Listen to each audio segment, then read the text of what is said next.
Duchess Kate celebrates 40 with 3 stunning portraits that honor Queen Elizabeth and Princess Diana. They were just completely magical, ethereal, whimsical. I mean, everyone seemed just besotted with these portraits. Queen Elizabeth's Platinum Jubilee plans revealed. Find out everything about the parades, concert, and baking competition. It's amazing how, the British really love to celebrate and they love a national celebration. And royal expert and writer Christopher Anderson reveals why Queen Elizabeth is so confident in Duchess Kate and how the future queen is hoping to mend Harry and William's relationship. Kate really plays such a pivotal role in what's happening now, and as the peacekeeper, as the person who's trying to bring Harry and her husband back together. We've got that plus so much more in today's Royally Us. Hello to our fellow royal lovers and welcome to Royally Us. I'm Christina, that's Christine. Welcome to another week of royal news, and we got a lot to get to, including a big birthday for Duchess Kate. Yeah, I think that was really the highlight of the week. That's the biggest story that we're going to dive into because there was some really exciting updates out of that celebration. Definitely. But before we get to all that, we wanted to check in and see what you guys had to say about last week's show. Kicking off with Mark says, it was so nice to see a candid photo of a beautiful royal couple. I love this photo. They look so natural together and you can see how happy and proud they are. The best part, no Photoshop required. This was talking about Kate and William's New Year's Eve post that they shared with everybody at the James Bond premiere. A very, nice moment in the back of a limousine, and they looked cool, calm, and relaxed, and absolutely beautiful. Yeah, it was a beautiful picture. I think everyone's really enthusiastic about it. Definitely. Next one goes to DHA, says thumbs up for Prince Harry and Prince Charles's reconciliation. A lot of people are hopeful that, after his essay in Newsweek magazine, that maybe this was an olive branch and maybe that they can get back on track. And with this Platinum Jubilee year, hopefully that happens. I know. I think everyone just really wants them to mend the fences so that we can all, see them move on as a happy family. Yes, definitely. And we can stop talking about this rift, hopefully. One day. One day. All right. Well, let's get into our royal roundup and kick it off, like we said, with Duchess Kate. In honor of her 40th birthday, she sat for a trio of new portraits that are going to be displayed at England's National Portrait Gallery. The stunning photos were taken by photographer Paolo Roversi, who said he took over 250 shots, almost all in black and white. That number was dwindled down to about 70. And eventually to the 3 that were shared to the public. I would love to see the outtakes for this, but, she looked absolutely stunning and wearing a favorite designer of hers. Yep, she wore 3 spectacular gowns from Alexander McQueen. Sarah Burton has been a favorite designer of hers and has really taken her through some of the most important events of her life. And so I think it was really meaningful that she chose the McQueen label again for these portraits. And I think it's interesting that so many of them were in black and white, and yet we have that one powerful shot in the red gown, which I think was clearly Kate must have loved this gown and this whole look, which was so strong and feminine at the same time. And I think that they were just completely magical, ethereal, whimsical. I mean, everyone seemed just besotted with these portraits. Mm-hmm, yeah. And I loved, her makeup and hair, very soft, very freeing. We saw it just seemed she had a very loose wave, which we're used to seeing, but she just looked so calm and happy. And the photographer did an interview saying that, she was dancing during the photo shoot. So it seemed like she actually had a good time, and it was his way to kind of loosen her up a little bit. And, she honored Princess Diana and Queen Elizabeth in her choice of jewelry as well, right? Yeah, so she wore earrings from the Queen and a pair of earrings from Princess Diana. And she also wore a bracelet from her late mother-in-law. And I think it was a beautiful way of really bringing, those women into this experience and honoring them, but also showing that they're a part of her journey and of her story. Mm-hmm. And I did love the photographers gave such interesting commentary and talked about, he shot these all on film because he felt like it captured their spirit, the subject's spirit. And I feel like that's why these portraits feel so intimate, is because of, the way that he shoots with the long exposure really captures the spirit of the subject. You really feel like you're looking right at Kate. It's such an intimate set of photographs.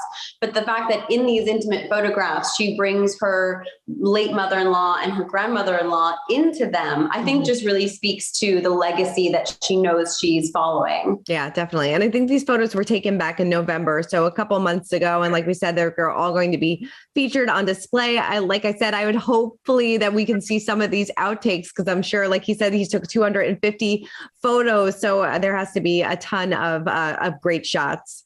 Yes, I think he mentioned there was one of her spinning that he seemed really fond of. So I'm hoping one day we see that one that he mentioned in that interview. Definitely. And I mean, we've had reporting that, Kate had a very low key birthday celebration. Obviously, with everything going on with COVID, they couldn't really do too much. But hopefully that she had a nice, quiet celebration at home with her family. Yeah, I hope it was a really, really happy birthday for her. Definitely. Well, speaking of celebrations, Buckingham Palace has announced the long list of commemorative events and initiatives for Queen Elizabeth's Platinum Jubilee, which is taking place this June. Her 70-year reign will be celebrated over a long 4-day weekend starting on June 2nd. So we have parades, we have concerts, we have a bake-off. There's a lot that is going to be taking place over this 4-day weekend. It's amazing how, the British really love to celebrate, and they love a national celebration. So you're right. There's going to be, special events at Royal Ascot. There's going to be special Trooping the Colour. There's parades. There's this big concert that's planned that I think is going to be really, really exciting. And there is that baking competition. So the Queen's official grocer, Fortnum and Mason, has launched a baking competition. And the winner will have their dessert served at street parties all throughout the UK for the Jubilee celebrations. I think that's really neat. I'm tempted to enter. I can't bake, but I'm tempted to enter. You should. I love that so much. It seems like it's going to be a really, really fun event. And, it's interesting. We talk a bit about this with Christopher Anderson later on, but the weekend happens to be over Lilibet's first birthday. So hopefully the whole family will make the trip over to London to kind of, celebrate not only the Platinum Jubilee, but this little one's first birthday as well. Absolutely. I think that would be so special. And it would really be a good showing for them as a family to come together to celebrate both the Queen and Lilibet together. I think it would just go a long way for their relations as family. Yeah. And it's also interesting to note the Queen, she always likes to have double celebrations because she celebrates her birthday in the summer and, and is celebrating her 70-year reign in the summer as well, because actually her 70-year reign commemorates on February 6th. So that's actually right around the corner. So it's nice that they're waiting a few more months for it to get a little bit warmer out, and for not only the royal family to celebrate, but everybody in the Commonwealth to celebrate as well. Yeah, they love to wait for better weather, because I can tell you the weather right now, not great. I totally understand that. And it seems like celebrations will continue throughout the summer too, because then we have the Trooping of the Colour. We have a lot to look forward to this year with the royal family. Yeah, there should be some really, really great, exciting events. It's a good time to be a royal watcher, because I think there'll be a lot for us to chat about. Definitely. All right. Well, Prince Charles opened up about his love for painting after it was revealed that 79 of his watercolor paintings will be on display in the Garrison Chapel in London until February 14th. He told the Scotsman, "Looking back now at those first sketches I did, I am appalled by how bad they are. But nevertheless, the great thing about painting is that you are making your own individual interpretation of whatever view you have chosen." Yeah, it seems like he, found a love of watercolor painting, and he's gotten quite good at it. And it's nice that it's going to be on display. Yep, I love this. It's so relatable. Just the idea of like when you start out, you're terrible. And I love that he also said that this started because he didn't love his mother's passion, which is photography. So I think he gave that a try. He said, this is kind of boring, then picked up watercolor. So I'm really excited to see this exhibit, because it features landscapes from throughout the UK, France, Africa. It looks like he's taken this, around the world with him. This hobby he's taken around the world with him. So I think it's going to be, it's really interesting to see royals taking on something that's kind of very beautiful and feels kind of delicate, Definitely. It's nice. He has the watercolors, Kate has the photography and things like that. So they're very into artistic things, which I love. Yes. All right. Well, now it is time to spill the royal tea. And there are some reports out there saying that Prince William was so mad at Prince Harry after his tell-all interview that he did not want to attend Princess Diana's statue unveiling. I mean, I don't know. It's kind of hard to say if this is true. I mean, I don't think that William would not attend something that he has been planning for quite some time. And obviously this wasn't about the brothers. This was about honoring his late mother. Right. It's interesting that it seems that Harry was just so, I'm sorry. It seems that William was so upset about this Oprah interview and so angry at his brother that he said, forget it. I don't want to do this. And it was actually Kate who came in and kind of, was a peacekeeper for William in the situation between William and Harry and said, you guys need to come together and do this in honor of your mother. Mm-hmm. And I'm so glad that they did, because I think it was really important that both brothers were there and that they, were supportive of each other during that event. Yeah, definitely. Yeah. Like I said, it's bigger than the brothers' rift and things like that. So it's nice that they were able to put their differences aside and honor their mom. And hopefully they can do that in this upcoming year as well, put their differences aside and, celebrate all the things that they have to look forward to in 2022. This is something that they're not looking forward to in 2022. And that is Prince Andrew. Obviously he is in a world of trouble because he is waiting to see if a U.S. judge will throw out an explosive lawsuit brought against him by Virginia Giuffre. Now, she is, of course, the alleged victim of Jeffrey Epstein. Now, Andrew's attorneys argue that her 2009 settlement with Epstein shields the prince from her lawsuit. So this isn't a criminal lawsuit. This is a civil lawsuit. He wouldn't have to face any jail time. But it seems like maybe they're going to try to settle. I don't know.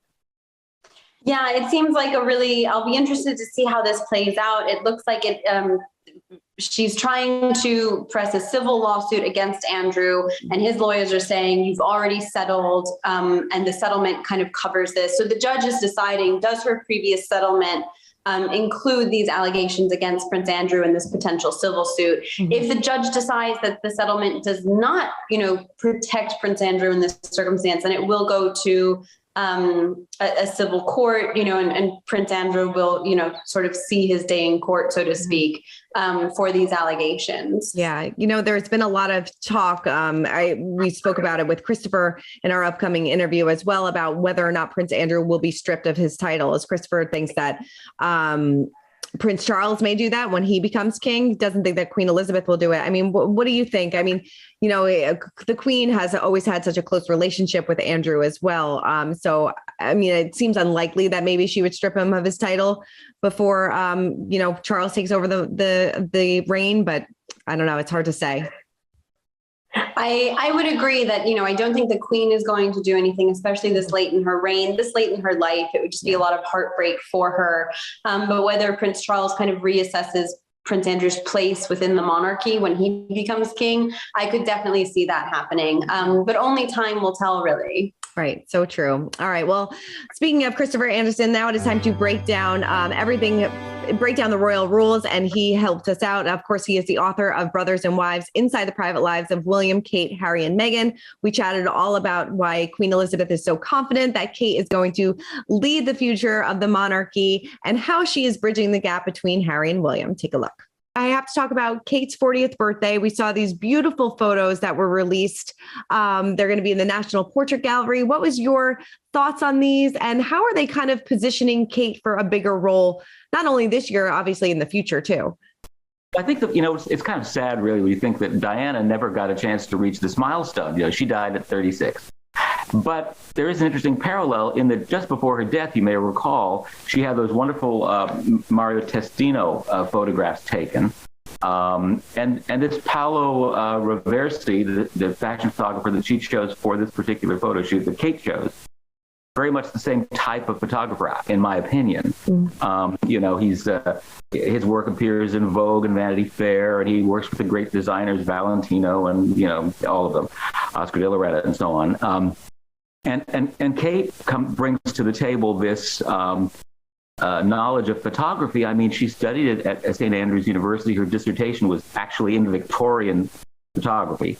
So she, I think, tried to draw a parallel, specifically in one picture. There are 3 pictures that were released. And one is almost a mirror image of a picture that was taken, a photograph of Edward VII's wife, Princess Alexandra. She was queen, but she was the Princess of Denmark, so that was her title. And she was incredibly popular. Alexandra put up Edward VII, her husband's infidelities, famously, but she was one of the most beloved royals in history. And I think Kate was trying to mirror that. And then they're supposed to represent, these 3 released photographs were supposed to represent aspects of Kate's personality. One is very regal. That's the picture, the Florian type of picture. Another one, she's in a red, the only color photo is a red dress she's dancing in, shown, shows her glamorous side. And then the picture that was actually selected by George, Charlotte, and Louis, which is a close-up, informal, and Kate staring right into the camera, just looking like the Kate we all know. But yes, indeed, I think this is just another positioning of Kate as a future queen, as someone who's going to be taking on a much larger role with William. Now that Harry and Meghan are out of the picture, especially. Kate really plays such a pivotal role in what's happening now, and as the peacekeeper, as the person who's trying to bring Harry and her husband back together. So it'll be interesting to see what happens with her. And by the way, in the coming year, I think it's pretty obvious that they're going to be coming to the United States, because the Earthshot Prize, which William backs, which is the environmental award, is going to be awarded here. They have hired something called a visits and events manager, or they're hiring one, who will be scheduling presumably a lot of overseas trips this year. It's the platinum year. The Queen is physically not capable of doing all that much. And so, William and Kate will be called on to pick up the slack. Yeah. Hopefully COVID doesn't get in the way of any of these big plans that they have. Absolutely. It has a way of throwing a wrench into everything, doesn't it? It really does. I mean, do you know how Kate celebrated her birthday? Do we know if Harry and Meghan wished her a happy birthday? I mean, I'm sure it was a pretty low-key affair. Exactly. From what I understand, they did a video call. They wished her a happy birthday, very private. But Harry and Meghan were not about to post anything the way they did 2 years ago when Kate turns 38. Both Harry and Meghan made a very public display of their affection for Kate and wishing her a happy birthday. This time, everything was kept private. I think, from what I understand, it was a small family affair. The birthday party was held at Anmer Hall with family and friends. She only has a very small circle of friends, Kate does. And one of the interesting things they do is bake their own cake, which is a holdover from Carol Middleton's. Carol Middleton had built this empire basically on throwing children's birthday parties and then turning it into a big, online empire. But very, very low key. And the reason for that is there will be big bashes this year celebrating the joint birthday of William, because William turns in June, turns 40 as well. The Queen has a big thing planned for him, and he is going to throw something as well. So there will be big parties again if COVID allows anything like that to happen. Do you know if Harry and William are on better terms? Like you said, Kate's kind of, hoping to get these two back together. And is Meghan instrumental in that as well? She would be, but I don't think that there's a great. From what I'm told, there's still bad blood there. Mm-hmm. And Charles and William are still very resentful, but of course they are very worried about the impact this could all have on the Queen celebrating her Jubilee year. I mean, the only monarch ever to do this. I mean, Queen Victoria, we think of as the woman who reigned for forever as queen. That was only 63 years. This queen is celebrating her 70th year on the throne. Mm-hmm. And when I look back, I was there when she celebrated her 25th year on the throne, the Silver Jubilee. Just, goosebumps. Yeah, I mean, the Queen must be so thrilled and so confident in Kate's future of her role in the monarchy, I would imagine. Oh, that's the one thing she doesn't have to worry about. I think the last time we spoke, you said that Charles and Harry really hadn't spoken over the course of 18 months. Do you know if that has changed at all? Like, did anything happen over the holidays where things, maybe got a little bit better between the two of them?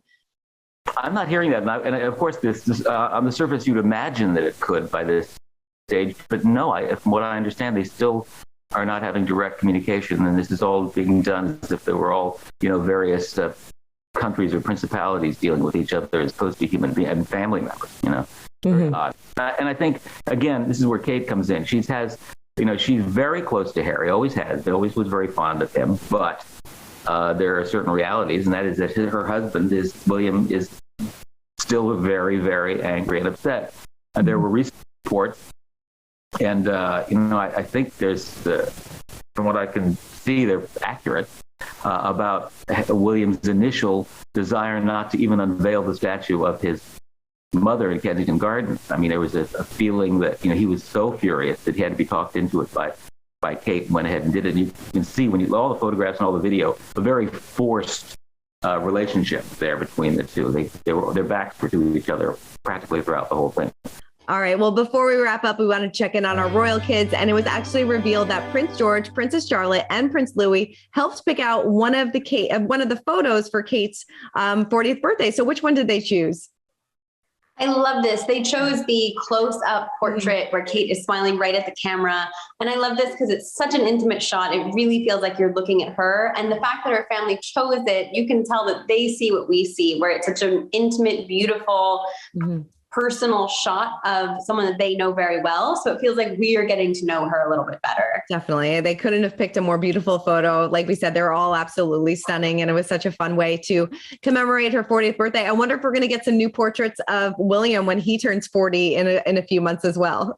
That would be exciting. I don't know if he'll put on new ball gowns though. I don't know. Can't see him really dancing. You never know. Around, but you never know. Hey, things have happened. Around shot, definitely. All right. Well, Christine, thank you so much for running down all things royals with me as always. Thank you so much. This was so much fun. Definitely. And everybody keep commenting, keep subscribing, and we will see you guys next week.